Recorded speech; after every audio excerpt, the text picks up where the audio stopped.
आज मो घरे रोसई न करी कौन पाई बाहर किणिकी आनिक बिरियानी खाई आगक भिडियोटा देखले जानीपारे। सका बन देती मु रुटी सहित बड़ चनार तरकारी स्वामी को जिते खावाई देती से कहती आमर जो एपटे वर्षा हो केवल खाली खाइबा और शोवाई इच्छा हो रोसई करने टोटाली इच्छा होनी। तापर से एक कथा शुणिकी किसी न कहीकि बाहर जाते ड्यूटी।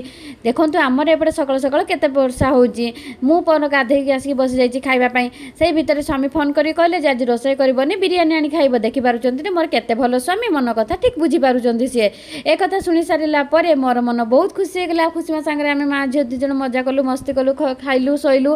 तापर 2-3 घंटा पर आसिक स्वामी बिरियानी नहीं कि पहुँची जाते। मुझे प्लेट्रे बाढ़ी देती बाढ़ला आम बसी जाइलु खावाई। खाई सारापर से बाहर जाते ड्यूटी आम माँ झील पुणी शई पड़ू।